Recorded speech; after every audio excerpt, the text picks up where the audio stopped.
오늘 31장 지난주에 이어서 우리 야곱이 고향으로 돌아가는 그런 장면을 우리 같이 보도록 그렇게 하겠습니다. 자, 이제 야곱이 지난주에 잠깐 본 것처럼 하나님께서 나에게 복을 주시는 분이시다라는 것을 증거하기 위해서 어떻게 합니까? 라반과의 불리한 계약을 하죠. 어떻게 계약을 하죠? 아롱지고 검은색이 있고 문제가 있는 거는 다 내 거, 깨끗한 건 네 거.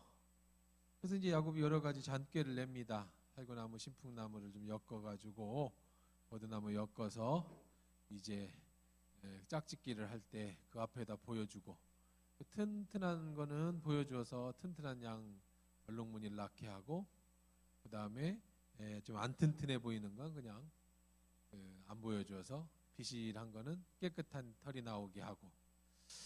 이게 또 이제 물론 그렇게 어떤 샤머니즘적으로 다 눈에 뭘 보여주었기 때문에 그렇게 낫다 그렇게 볼 수는 없어요. 왜냐하면 하나님이 그렇게 해주시는 거지,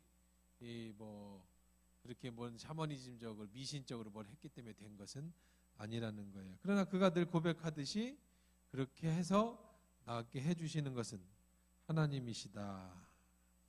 왜 그렇게 불리한 계약을 했습니까? 야곱의 꾀나 또 라반의 꾀나 야곱이 그거를 아주 잘 알고 있었기 때문에 그렇게 했습니다. 이제 31장으로 넘어오면서 이제 서서히 그렇게 하다 보니까 문제가 생겨요. 무슨 문제가 생기죠? 이제 라반과 라반의 아들들이 눈이 이렇게 서서히 돌아가는 것을 보게 됩니다. 봐도 결론이 나잖아요. 튼튼한 건 다 아롱지고 털이 새카만 게 나오고, 비실비실한 거는 하얀 거 그런 게 나오니까, 이게 그리고 그런 것들을 이렇게 구변해서도 보니까 야곱의 양떼가 훨씬 많아지기 시작하는 거예요. 그래서 몇 번을 이렇게 번복을 했지만 마찬가지인 겁니다. 그러다 보니 이제 야곱의 것이 많아지니까 라반의 형 그 아들들이 이 눈이 돌아가죠. 그러면 어떤 생각을 하겠어요? 저놈만 죽이면 저게 다 내 거가 되는 거예요. 세상 그런 거잖아요. 세상 무섭잖아요. 지금도 그렇고 옛날에도 그렇고. 자, 그래서 야곱 그렇게 생각하고 있던 차인데 이제 31절에 이제 야곱이 돌아가려고 마음을 먹습니다. 자, 우리 1절부터 16절까지 같이 먼저 읽고 우리 시작하도록 하십시다. 야곱이 라반의 아들들이 하는 말을 들은즉 야곱이 우리 아버지의 소유를 다 빼앗고 우리 아버지의 소유로 말미암아 이 모든 재물을 모았다 하는지라. 야곱이 라반의 안색을 본즉 자기에게 대하여 전과 같지 아니하더라. 여호와께서 야곱에게 이르시되 내 조상의 땅 내 족속에게로 돌아가라. 내가 너와 함께 있으리라 하신지라. 야곱이 사람을 보내어 라헬과 레아를 자기 양떼가 있는 들로 불러다가 그들에게 이르되 내가 그들의 아버지의 안색을 본즉 내게 대하여 전과 같지 아니하도다. 그리할지라도 내 아버지 하나님은 나와 함께 계시느니라. 그대들도 알거니와 내가 힘을 다하여 그대들의 아버지를 섬겼거늘 그대들의 아버지가 나를 속여 품삯을 10번이나 변경하였느니라. 그러나 하나님이 그를 막으사 나를 해치지 못하게 하셨으며 그가 이르기를 점 있는 것이 내 삭시 되리라 하면 양떼가 낳은 것이 점이 있는 것이요 또 있는 것이 내 삭시 되리라 하면 온 양떼가 낳은 것이 얼룩무늬 있는 것이니 하나님이 이같이 그대들의 아버지의 가축을 빼앗아 내게 주셨느니라. 그 양떼가 새끼 뵐 때 내가 꿈에 눈을 들어 보니 양떼를 탄 순양은 다 얼룩무늬가 있는 것과 점 있는 것과 아롱진 것이었더라. 꿈에 하나님의 사자가 내게 말씀하시기를 야곱아 하기로 내가 대답하기를 여기 있나이다 하매 얼룩무늬 있는 것 점 있는 것과 아롱진 것이니라. 라반이 내게 행한 모든 것을 내가 보았노라. 13절이에요. 나는 베델의 하나님이라. 내가 거기에서 기둥에 기름을 붓고 거기서 내게 서원하였으니 지금 일어나 내 곳을 떠나서 내 출생지로 돌아가라 하였느니라. 라헬과 레아가 그에게 대답하여 이르되 우리가 우리 아버지 집에서 무슨 분깃이나 유산이 있으리요. 아버지가 우리를 팔고 우리 돈을 다 먹어버렸으니 아버지가 우리를 외국인처럼 여기는 것이 아닌가. 하나님이 우리 아버지에게서 취하여 가신 재물은 우리와 우리 자식의 것이니 이제 하나님이 당신에게 이르신 일을 다 준행하라. 네, 뭐 읽어만 봐도 여러분이 전체적으로 무슨 내용인지 아시겠죠? 자, 이제 야곱이 이 라반의 안색을 봤어요. 2절에 보니까 전과 같지 않았죠? 그래서 그런 중인데 하나님께서 하나님의 때가 됐습니다. 하나님의 때. 그래서 늘 우리는 계속해서 신구약 성경을 통해서 주일 설교를 들을 때도 또 수요일날 성경 공부를 할 때도 마찬가지로 항상 우리는 타임, 뭐예요? 때를 굉장히 중요시 여긴다는 거야. 때가 있어요. 시간. 근데 나의 인간의 시간과 하나님의 시간이 다르다는 거예요. 하나님의 때와 나의 때가 다르다. 우리는 항상이에요. 그때가 지금이기를 바라죠. 지금. 그러나 하나님의 때는 하나님의 계획대로 이루어지신다는 사실이 달라요. 하나님 물질을 주세요. 지금 주세요. 하나님 건강을 주세요. 지금 주세요. 이것이 우리들이 기도하는 거예요. 지금 당장 이루어져야 돼. 그것이 누구의 때예요? 지금 나의 때예요. 아브라함이 아들 주세요. 아들 주세요. 언제 주세요? 지금 주세요. 그러나 하나님의 계획의 때는 언제예요? 아브라함이 100살이 돼서야 하나님의 계획이 이루어지시는 거예요. 자, 그렇다면 우리는 하나님의 계획을 모르면 항상 우리는 어떻게 해요? 항상 갈급한 거예요. 그러나 거꾸로 우리가 하나님의 계획을 구하면 우리는 마음의 평안을 얻을 수가 있고 우리가 하나님을 신뢰하면 지금의 어려움도 이길 수 있는 그런 기다릴 수 있는 용기가 있는 거예요. 왜? 하나님의 계획의 때를 우리가 찾고 있으니까. 우리 예수님이 요한복음 볼 때도 계속 그러잖아요. 지금 올라가라. 왜 누가 고향에 있는 사람이 어디 있냐? 이 중요한 때에 다 이 중요한 사람들 다 예루살렘에서 지금 초막절을 지키고 있을 때 빨리 가서 네가 하나님의 아들인 걸 증거해. 그러나 예수님이 가시지 않았다. 왜? 하나님의 때가 이르지 않았기 때문에. 예수님이 지금 성전 돈통 앞에서 헌금통 앞에서 야 수고하고 무거운 짐 다 내게로 와라. 또 뭐 내게 나는 빛이다. 나는 뭐 내게로 와서 생수를 마셔라 할 때 아무도 예수님을 체포하지 못했다. 왜 그랬다고 그랬어요? 아직 하나님의 때가 되지 않았기 때문에. 근데 우리는 그 때를 모르면 항상 우리는 불안한 거예요. 지금 안 하면 죽을 것 같고 지금 문제가 해결되지 않으면 내가 끝난 것 같아. 그렇지만 하나님의 때를 아는 사람은 평안할 수가 있어요. 그럼 하나님의 때를 어떻게 아느냐? 이게 또 중요하잖아요. 하나님은 우리에게 가르쳐 주시는 방법은 여러 가지가 있어요. 하나님의 때를 가르쳐 주시는 방법은. 자, 어떻게 가르쳐 주셔요? 하나님 우리에게 때를 가르쳐 주시는 방법은요. 그럼 뭐 우리가 기도하면 하나님이 가르쳐 주시겠죠. 그냥 간단하게. 또 말씀 속에서 우리가 하나님의 때를 알 수 있겠죠. 그렇죠? 그 다음에 환경을 통해서 하나님께서 아직 하나님의 때가 되지 않았음이나 때가 됐음을 이제 우리가 어렴풋이 알 수 있을 거예요. 자, 그런데 말씀과 환경과 기도를 통해서 하나님의 때를 아는 것, 이것은 중요하지만 이거보다 훨씬 더 중요한 게 있어요.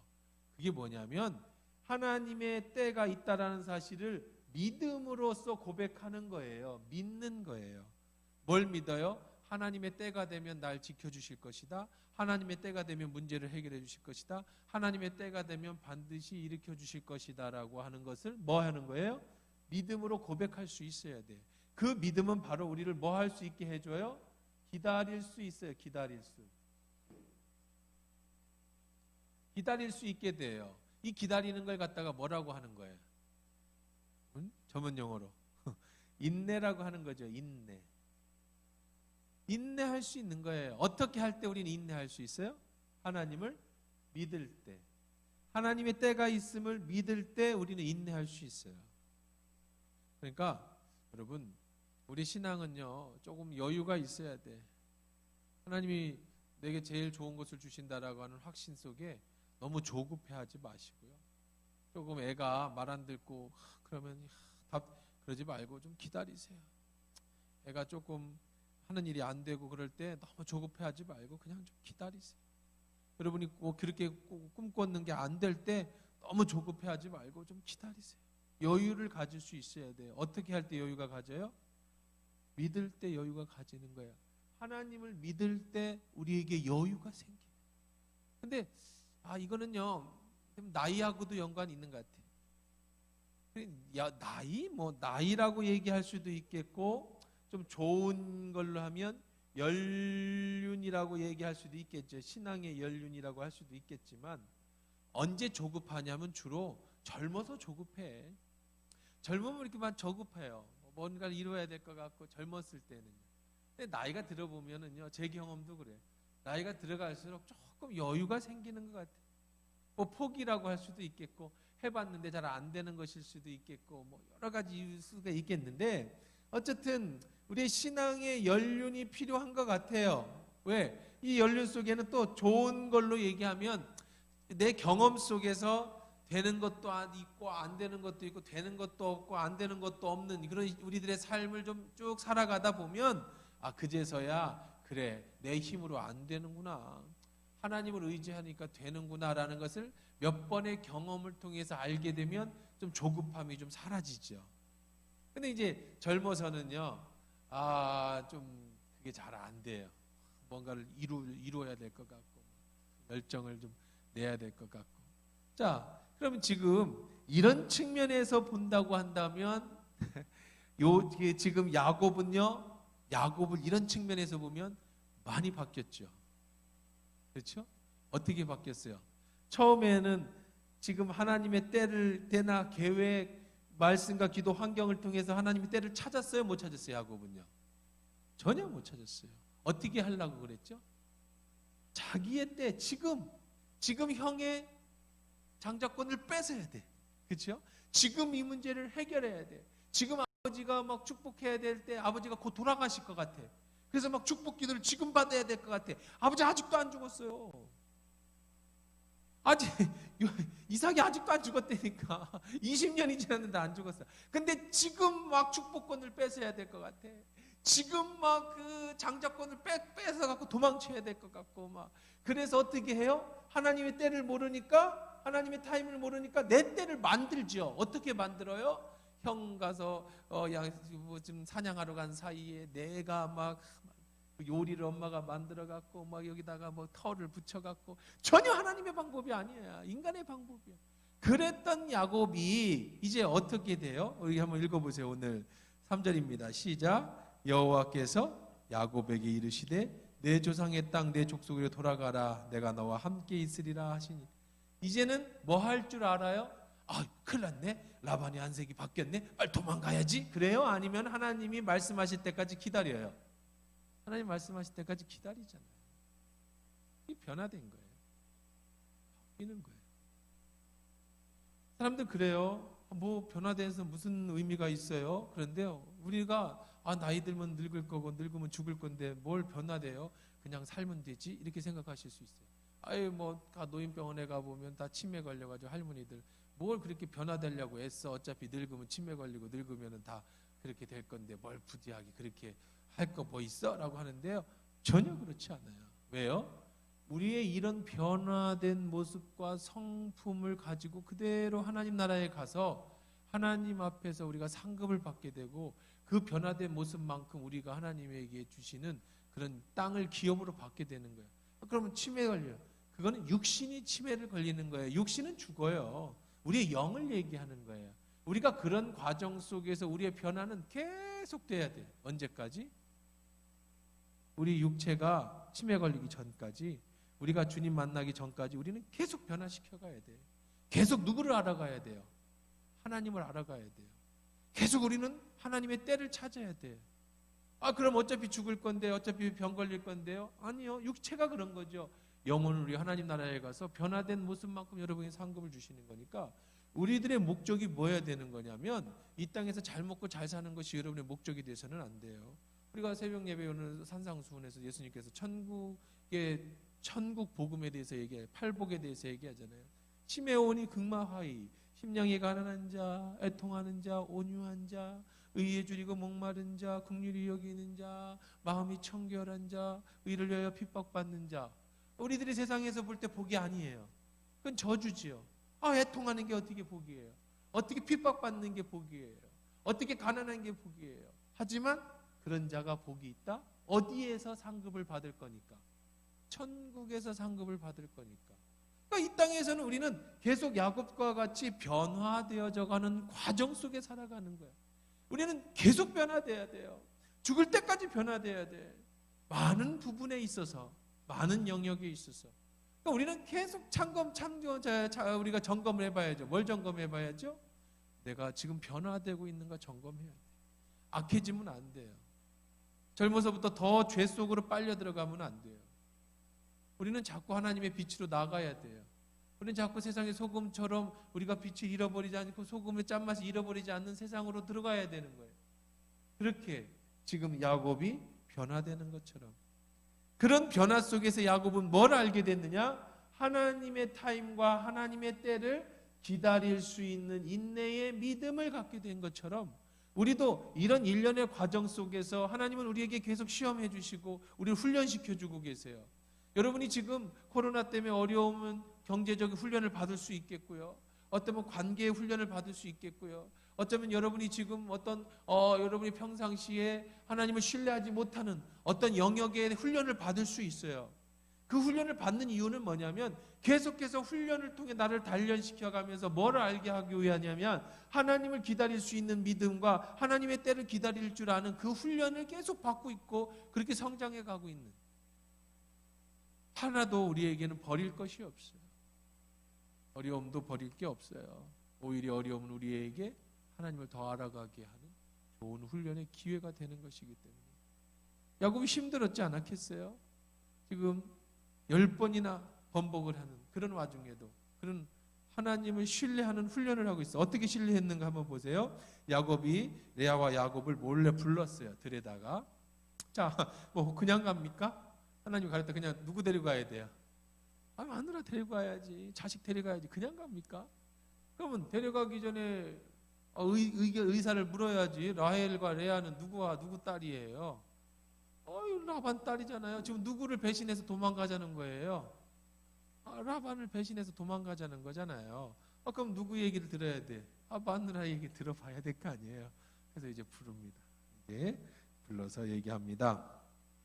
설득시키죠. 뭐라고 하는지 한번 그의 이야기를 들어볼게요. 그들이 이르되 내가 그대들의 아버지 안색을 본즉 내가 너의 정과 같지 않다. 그리할지라도 내 아버지 하나님은 나와 함께 계셨느니라. 많이 변했죠. 야곱 참 많이 바뀌었죠. 보통은 야곱을 변화시켰어요. 도망칠 때 그런 얘기 한마디도 안 했던 야곱이 돌아갈 때는 이렇게 변했어요. 그래 네 아버지가 그렇게 했어도 내 아버지 하나님은 나와 함께 계셨다. 그러면서 얘기합니다. 그대도 알거니와 내가 힘을 다하여 그대들의 아버지를 섬겼어요. 그렇죠? 그대들의 아버지는 나를 속여 콩값을 몇 번이나 변복했대요? 10번이나 변경하였다.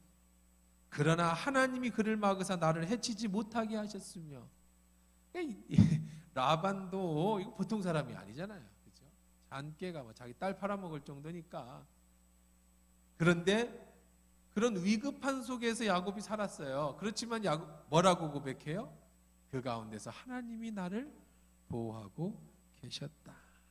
여러분이 지금 어떤 삶 속에서 위급한 상황 속에 있다 할지라도, 여러분의 환경이 별로 좋지 않다 할지라도요, 한 가지만 굳건하게 서 있으면 여러분이 이길 수 있어요. 뭐죠?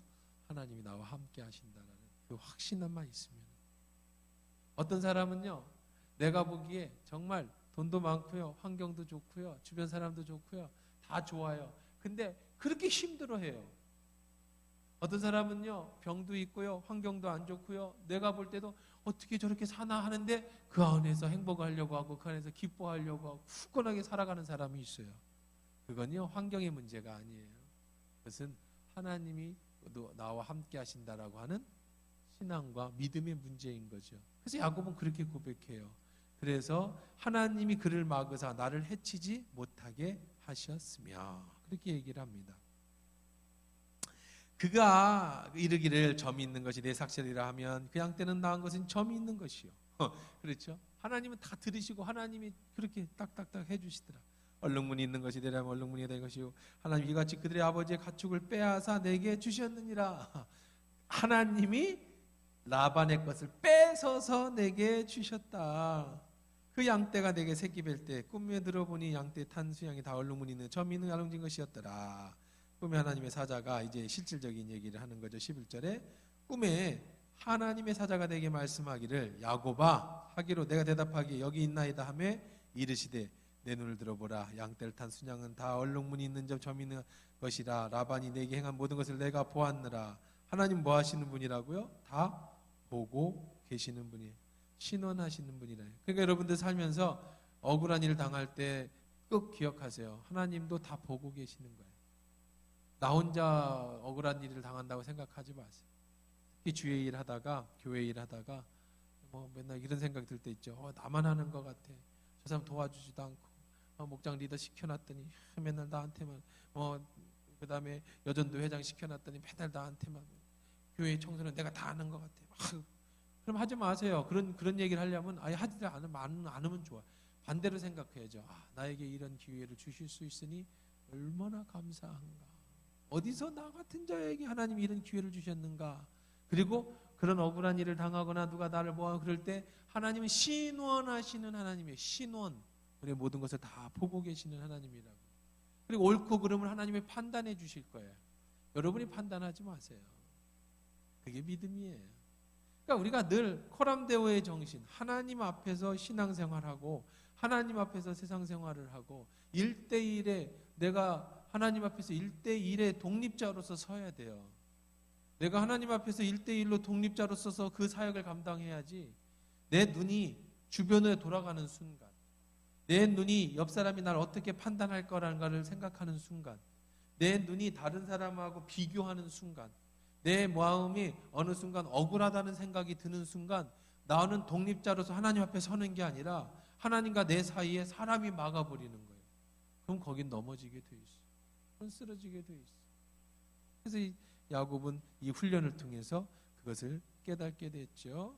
자, 그래서 하나님께서 이렇게 말씀하십니다. 나는 다 보았다 그랬죠. 하나님이 다 보았다라는 거예요. 13절에 나는 베델의 하나님이라. 베델의 하나님 뭐죠? 베델의 하나님 뭐예요? 베델. 베델의 하나님. 베델에서 무슨 일이 있었죠? 하나님을 만났죠. 그렇죠? 자, 베델의 하나님 여기서 만나서 뭐 했어요? 예배했죠. 예배했던 하나님이에요. 네 예배를 받으신 하나님이에요. 예배가 여러분 얼마나 소중한지 아세요? 그걸 정말 알아야 돼요. 예배는요, 나의 베델의 하나님이 되어주시는 행위예요. 예배하지 않는 자에게 하나님이 베델의 하나님이 되어주시지 않아요. 예배는요, 나에게 쉼을 주는 거예요. 여러분, 우리 집에는 없는데, 우리 집에는 사도 쓸모가 없어요. 그건 뭐냐면, 좁아서 큰 집들을 가면은요, 청소기가 있는데, 쥐가 막 돌아다니면서 청소하는 게 있어요. 그죠? 로봇 청소기. 우리 집은 해놔봐야 딸 닦을 데도 없어요. 좁아서. 옛날에는 그래도 집이 좁다는 생각은 안 들었는데 애들이 커버리니까 이게 집이 좁다는 생각이 좀 많이 들어요. 근데 그것도 금방이야. 이제 애들 또 시집가고 장가간다고 나가버리면 또 떡넉해지지. 항상 그런 거잖아요. 근데 이 로봇 청소기가요, 지가 열심히 내가 출근하면 아무도 없는 사이에 열심히 청소를 해요. 근데 청소하다가 건전지가 떨어지잖아요. 그럼 지가 자기 방에 들어가가지고 어떻게 해야 돼? 뭐 해야 돼요? 충전해야 돼요. 충전 안 하면 쓸 수 있어요? 못 써요? 못 써요. 예배는 우리로 하여금 충전하는 시간이에요. 쉼을 주는 시간. 하나님을 예배하는 베델의 하나님.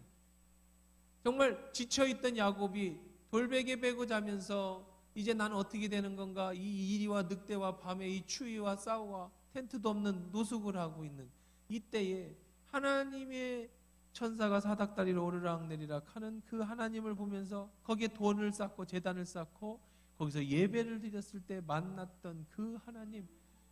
오케이, 알았어. 그 하나님이 바로 뭐를 줘요? 야곱에게 힘을 주시잖아요.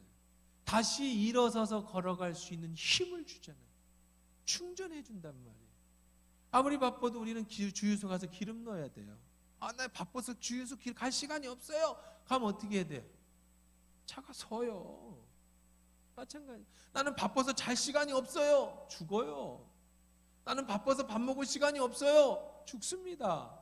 아무리 바빠도 밥 먹어야 돼요. 어떤 분은 그런 얘기를 해. 너무 바쁘니까 어디 알약 하나가 탁 있어갖고 그냥 알약 하나 탁 털어 먹으면 배가 불러지면 좋겠다 그래.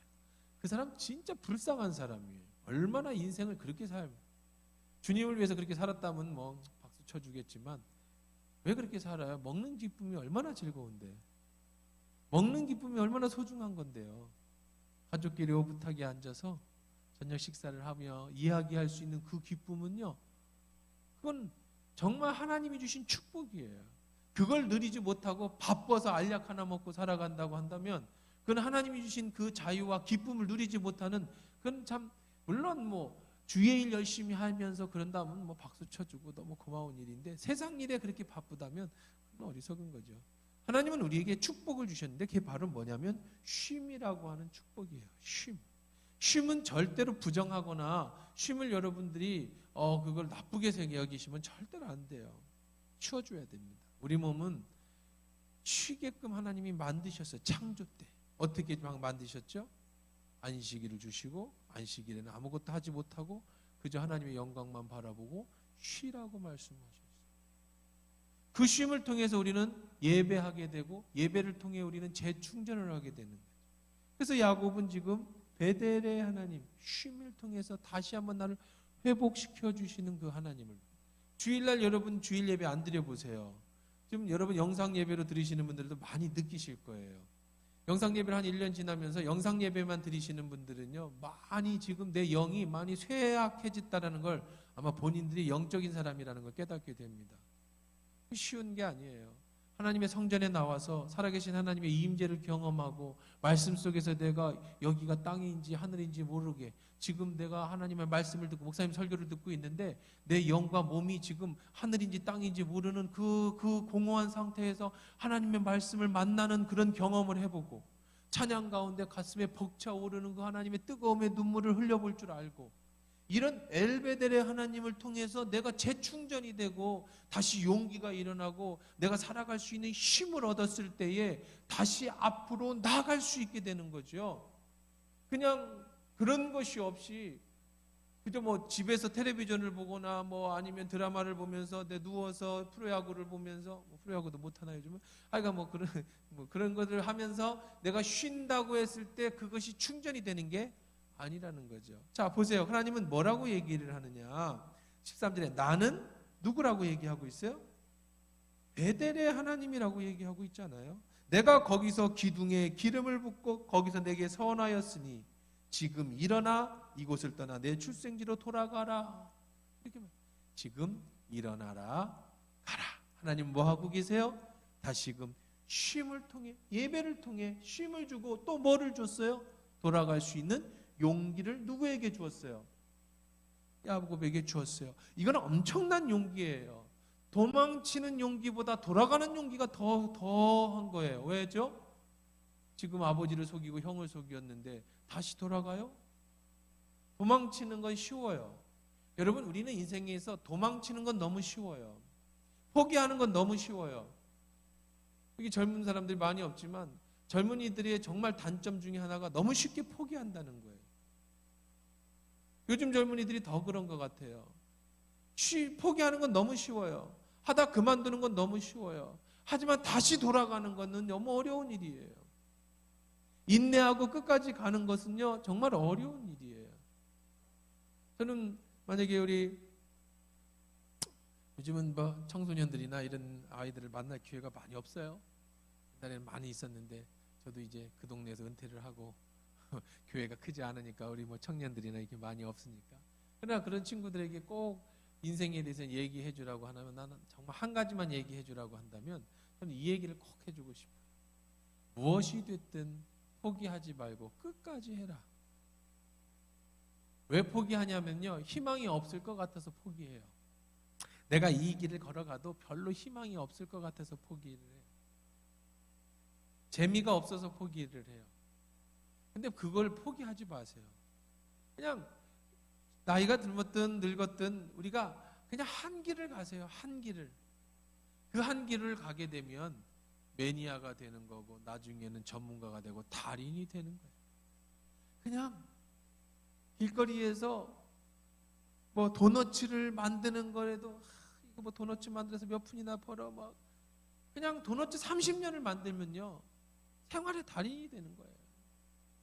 도너츠 분야에서는 최고의 달인이 되는 거예요.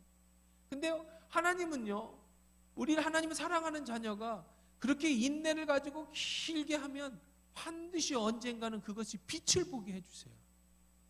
그게 우리가 믿는 신앙의 믿음이거든요. 뭐가 됐든 간에. 그게 무식해 보여도요, 그냥 그 길을 가야 돼. 뭐 이럴 수는 있어요. 힘드니까 좀 쉬었다가 또 하고, 혹은 뭐 다른 데 잠깐 돌렸다가 그럴 수는 있죠. 사람인지라. 여기서 얘기하고 싶은 거는 포기하지 않고 그 길을 가라는 거예요.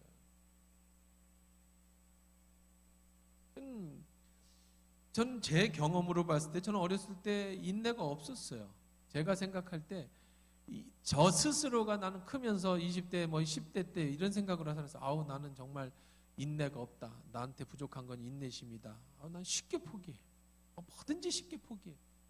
저의 10대 때를 생각해 보면요. 공부한다고 책 사면은요, 뭐 5페이지 보고 뭐 포기해 버리고, 뭐 늘 새 학기만 되면 뭐 계획 탁 세웠다가 얼마 있다가 포기해 버리고, 그런 인생을 탁 살았는데, 제가 예수님을 만나고 18살에 예수님을 만났는데 예수님을 영접하고 나서 신기한 한 가지가 생겼는데, 그건 내 의지하고 상관없이 하나님은 내게 인내하는 것들을 주시더라고. 한 우물만 파는 것을 주시더라고요. 그것이 내 의지하고 상관없이.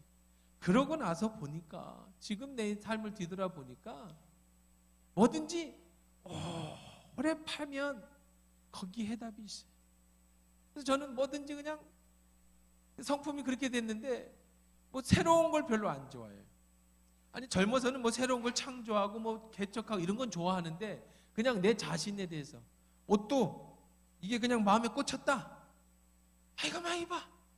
신발도 저는 한 컬러만 신어요. 없어서 이거 목사님 구두 없어서 구두 하나 사드려. 없어서 안 신는 게 아니라 뭐 없어서도 안 신었겠지만 이 구두를 하나 신었는데 내 발에 맞는다. 그러면 다 떨어질 때까지 딴 구두를 안 신어. 그래서 도저히 못 신으면 버리고 다시 그 구두를 또 사면 그것만 입어. 옷도 그냥 마음에 들었다. 그냥 이거만 입어. 왜냐하면 이게 좋아. 그냥 뭔가를 계속 하는 게 좋아요. 목회도 한 교회 와서 저도 뭐 25인데 이번이 25주년이 지금 21년, 22년째 제가 그냥 있어. 실력이 없어서 능력이 없어서 못 가는 게 아니, 그럴 수도 있겠지만 그냥 그 길을 가. 뭐든지 묵상을 하면 지금 10여 년, 20년째 묵상을 하면 그냥 늘 묵상을 해. 뭐든지 그냥 보이차를 마시면 5년이고 10년이고 그냥 떨어졌다 붙었다 하지만 그냥 쭉 마셔. 뭐든지 그냥 좋아하는 거는 내가 좋아한다 그러면 그냥 그걸 한결로 쭉 하는 거예요. 이게 인내한다라는 것이요, 뭔가를 계속한다라는 것. 신앙생활도 교회도 요 교회 옮겼다 저 교회 옮겼다, 그런 사람들은요 거의 신앙생활하기 힘들어요. 마지막에 노년에 자기 죽었을 때 장례 치러줄 교회도 없고 목사도 없어요. 그렇게 불쌍하게 평생을 예수 믿었다고 하는 사람도 너무 많아요. 교회도 그냥 한 교회 섬겼으면 좋을 때도 있고 싫을 때도 있고 시험 들 때도 있고 넘어질 때도 있지. 그냥 하나님 내게 제일 좋으신 이단만 아니면 꾸준히 가다 보면 어느 순간에 하나님께서 때가 되면 높여주시고 때가 되면 일을 시켜주고 때가 되면 알게 해주시죠. 뭐 우리 하나교회인들이야 당연히 이렇게 좋은 교회가 어디 있어요. 그러니까 뭐 딴 데 돌릴 수 없겠지만, 그러니까 신앙도 사람도 그렇지. 어떤 사람을 사귀었으면 그냥 이해해주고 용서해주고 그냥 늘 살다 보면 어느 순간이가 바뀌어. 부부도 그렇죠. 남편 아유 저 인간하고 내가 어떻게 살아 그런데요, 그냥 기도하면서 인내하고 그냥 좀 멍청이 같이 살다 보면 어느 순간에 하나님이 바꿔주셔. 날 바꿔주든지 저 사람을 바꿔주든지 그래야지. 옆집 남자가 더 좋아 보이고 저 남자가 더 다정해 보이고 저 여자는 복지질이 복도 많지 뭐 생긴 건 저 모양인데 저렇게 멋진 남자 만나갖고 잘 사는데 나는 뭐야 이런 인간 만나갖고 맨날 고생만 이렇게 해봐야 바뀌는 거 하나 없어. 하나님 내게 주신 것이 제일 좋다고 생각을 하고 웬만하면 그냥 친구도 20년 30년씩 사귀고 옷도 뭐 좋은 건 아니지만 그냥 내가 좋아하는 거 있으면 그냥 입고, 사람도 뭐 그렇게 살다가 보면 어느 순간에 그게 좋은 거예요. 자꾸 신앙도 그렇고 인생도 그렇고 뭔 새 것 어떤 것들을 자꾸 찾아가려고 하는데, 젊어서는 필요하지만 이제는요 그것보다는 있는 것을 잘 가꾸고 있는 것을 잘 만들어내가는 그런 것이 또한 우리에게 필요하다는 거죠. 그래서 지금 이제 우리가 쉼을 얻어서 그 용기를 가져가지고 어디로 다시 가라? 베델로 돌아가라. 베델은 어디였었죠? 오던 길이었잖아요. 다시 고향으로 돌아가라. 자, 라헬과 레아가 설득이 됐을까요? 안 됐을까요? 아버지가 더 셀까요? 남편이 더 셀까요? 누가 봐도 남편이 세지 무슨 아버지야, 그죠?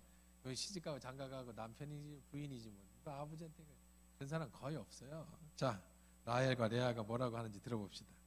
라헬과 레아가 그에게 대답하여 이르되 우리가 우리 아버지 집에서 무슨 분깃이나 유산이 있으리요. 자 보세요, 진짜 재밌는 얘기를 합니다.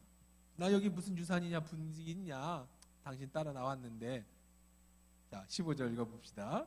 아버지가 우리를 팔고 우리의 돈을 다 먹어버렸으니 우리가 아버지를 외국인처럼 여기는 것이 아니냐. 아버지가 우리를 외국인처럼 여기는 것이 아니닌가. 자기 아버지한테 뭐래요? 우리 다 팔아갖고. 그러니까 재밌어요. 라반이라고, 그게 인생인데요, 참 한결같다라는 것이 또 한 번 드러나는 건데, 라반은 야곱만큼 야곱보다 더 머리가 뛰어나고요 아주 간사한 사람이잖아요. 그래가지고 막 세상에서 승리할 것 같아. 그런 세상이 사람이 승리할 것 같아. 그렇죠? 좀 똑똑한 사람이 세상 승리할 것 같잖아요. 약속받은 사람이 세상 승리할 것 같잖아요. 좀 인내해라. 아우 고리타분한 얘기하네. 진짜 목사님 설교 같은 소리 하고 앉았네. 지금 시절에 인내하는 게 뭐든지 그 말 같다는 소리 빨리빨리 타야 돼. 갈아타야 돼. 뭐든지.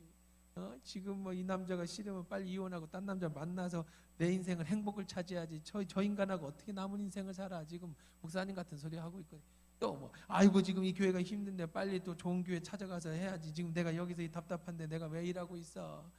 인내가 뭐 그보다는 우리는 이것보다는 뭐가 더 세상 사는 게 좋을 것 같아요? 뭔가 빠릿빠릿한 게 좋을 것 같지 않아요?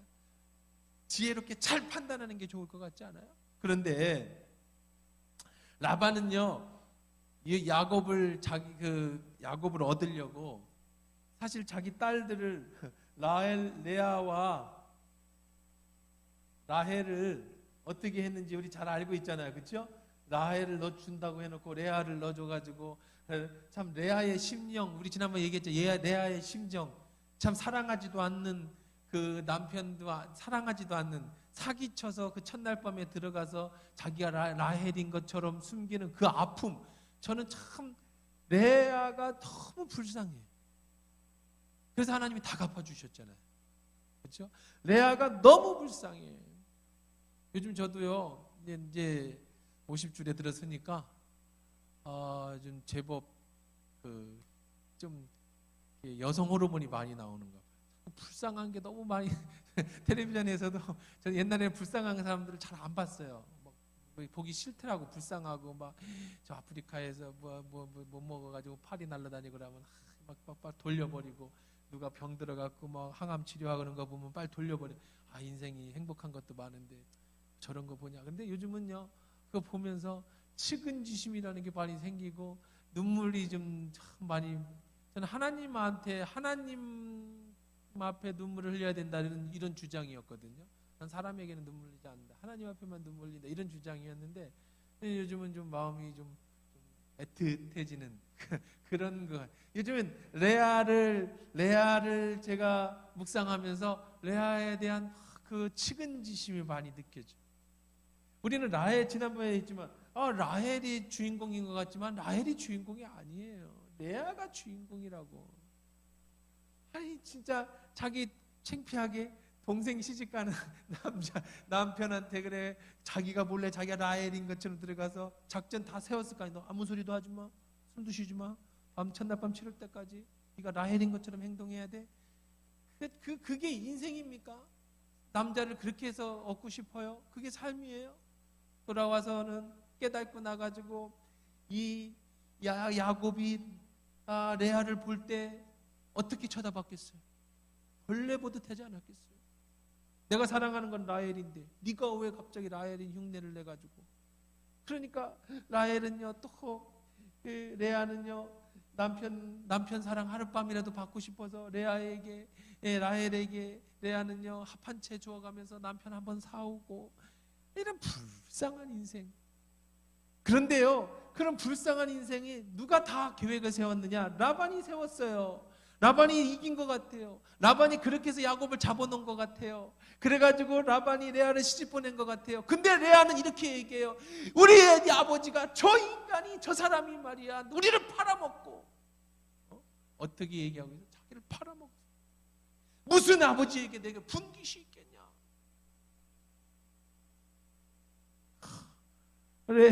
레아도 마찬가지죠. 레아도 아버지 사랑을 받은 딸이긴 하지만, 레아나 라헬이나 원래 야곱을 좋아하던 사람이니까. 자, 아버지가 우리를 외국인처럼 여기는 것이 아닌가? 하나님이 우리 아버지에게 취하셔 가신 재물을 우리와 우리 자식의 것이니 이제 하나님이 당신에게 이르신 일을 다 준행하라. 이제는 내리사랑, 아버지가 아니라 이 재산 가지고 다 누구에게 주려고? 우리 야곱과, 그렇죠? 이쪽이죠. 사이에 태어난 누구에게? 자식에게 내려가게 해주려고. 가자, 도망가자, 떠나자. 이제 합의를 보게 됩니다. 자, 오늘 지난주에 제가 우상에 대한 얘기 해드린다고 했는데, 참 성경기 하다 보면 시간이 금방 가요, 그렇죠? 벌써 끝날 시간이 돼가지고 이건 다음 주에 또 우리 우상에 대한 얘기 다음 주에 해야 될 것 같아요. 요즘엔 영상 찍기 때문에 복습을 잘 안 합니다. 지난주에 보고 싶은 얘기 있으시면 지난 영상 돌려보기 하시고 이번 말씀 또 보시면 되겠습니다. 말씀 우리가 오늘 정리를 한번 해보도록 그렇게 하십시다. 우리에게 정말 필요한 것은 하나님의 때를 기다릴 줄 아는 믿음이에요. 늘 말씀드리잖아요. 하나님이 내게 가장 좋은 것을 주시는 분이시다. 이것을 어떻게 해요? 믿어야 돼. 우리의 믿음은요, 믿음은요 어디서 나요? 들음에서 나잖아요. 무엇을 들음으로 나는 거예요? 하나님 말씀을 들으면서 나는 거예요. 자, 그럼 믿음의 역사가 어떻게 일어나는지 제가 설명을 해드릴게요. 오늘 말씀을 들었어요. 그렇죠? 하나님 말씀을 들었어요. 예를 들어서 하나님은 나에게 가장 좋은 것을 주신다, 좋은 것을 주시는 분이다라는 말씀을 들었어요. 또 수고하고 무거운 짐진 자들아 다 내게로 오라, 내가 너희를 쉬게 하리라 말씀을 들었어요. 오늘 설교를 들었단 말이에요.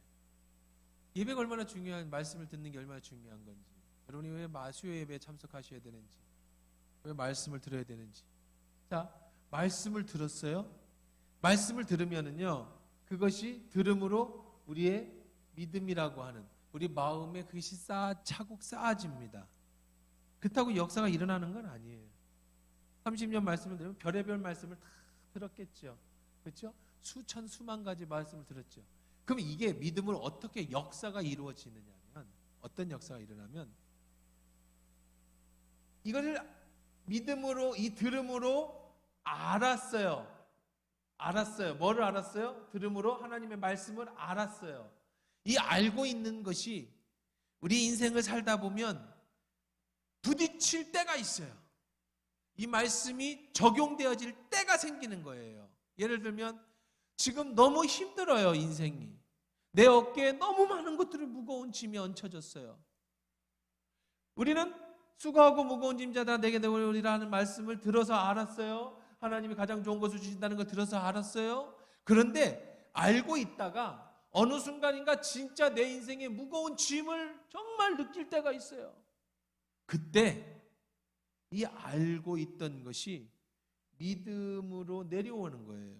그러면 이것이 어떻게 되느냐? 알고 있는 것이 들으면서 난 믿어져요. 믿어지면 어떻게 되느냐? 믿어지면 어떻게 되느냐? 역사가 일어나는데, 어떤 역사가 일어나느냐? 내 어깨에 정말 무거워서 죽을 것 같았던 그 짐이 시원하게 내려오는 그런 역사.